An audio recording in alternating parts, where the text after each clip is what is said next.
छोटा हुआ शियाओ हुओ गलती से फिसलकर एक कुएं में गिर गया। उसे लगा कि अब उसकी मौत तय है, लेकिन तभी एक ड्रैगन बॉल अचानक उसके शरीर में समा गई। अगले ही पल वो कुएं से बाहर फेंककर झील के किनारे आ गिरा। वो अभी संभल भी नहीं पाया था कि उसने देखा उसके हाथ में एक चमकता हुआ मोती है और चाहे जितना झटके वो हाथ से छूट ही नहीं रहा। तभी उसे एहसास हुआ कि उसे सच में ड्रैगन बॉल मिल चुकी है। अचानक झील की सारी मछलियां खुशी खुशी उछलने लगी। शियाओ हुओ ने परीक्षण के तौर पर हाथ हिलाया। एक केकड़ा तुरंत उड़ता हुआ आकर उसके हाथ में आ गया। ड्रैगन बॉल हाथ में थी। वो सोचने लगा अब तो मेरा मछली पालन का धंधा जरूर चलेगा। जल्द ही वो एक टोकरी भरकर समुद्री जीव घर ले आया। इतनी बड़ी कछुआ मछली कहाँ से खरीदी? कम से कम 1-2 हजार की तो होगी।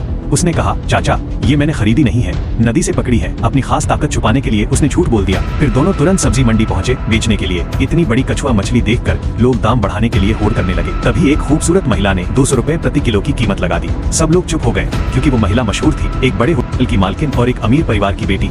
लड़के ने सोचा अगर इससे रिश्ता बन गया तो आगे से मछली बेचने की चिंता नहीं रहेगी। उसने तुरंत सौदा मान लिया। लेकिन जैसे ही वो घर पहुंचा महिला का फोन आ गया। उसने बताया कि खरीदी हुई सारी मछली बिक चुकी है और तुरंत और मछली चाहिए।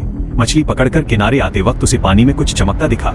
वो नीचे गया तो देखा एक चमकदार रंगीन नदी का शंख। ऐसा रंगीन शंख मैंने पहली बार देखा है, वरना मैं खुद पानी में क्यों उतरता।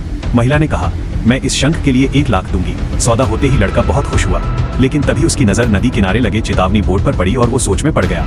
1-2 बार नदी से मछली पकड़ना ठीक है, पर रोज रोज किया तो पकड़ा जाऊंगा। तभी उसे मछली पालन का विचार आया, लेकिन तालाब का पानी बहुत खराब था। अचानक उसे ड्रैगन बॉल याद आई। उसने उसे बुलाकर तालाब में डाल दिया। पल भर में सुनहरी रोशनी फैल गई। अगले ही पल पानी साफ हो गया, यहाँ तक कि थोड़ा मीठा भी लगने लगा। उसने तुरंत मछली के बच्चे डाल दिए। वो अमीर बनने के सपने देख ही रहा था कि गांव के दबंगों को खबर लग गई कि उसे नदी में खजाना मिला है। उन्होंने धमकी दी कि अब ये इलाका उन्हीं का होगा। लड़के ने बस एक फोन किया। अगले ही पल होटल के दर्जनों सिक्योरिटी गार्ड आ गए और गुंडों को दौड़ा दौड़ा कर पीट दिया। तुमने मेरी कमाई का रास्ता रोका है, अब मैं तुम्हें जिंदा नहीं छोड़ूंगा। अगले दिन लड़के ने नदी किनारे कई जहरीली दवाइयों की बोतलें देखी। तालाब में भी जहर डाल दिया गया था। उसने कसम खाई कि दोषियों को सजा जरूर देगा। लेकिन उसी रात जब वो कुछ करने वाला था, एक महिला लाइव स्ट्रीमर वहां से गुजरी। अचानक उसने जाल डाला और हैरानी की बात ये कि जाल में 2 रहस्यमयी बड़े लकड़ी के बक्से निकल आए। क्या आप चाहते हैं कि मैं इस कहानी को आगे बढ़ाऊं और बताऊं कि उन बक्सों में क्या था?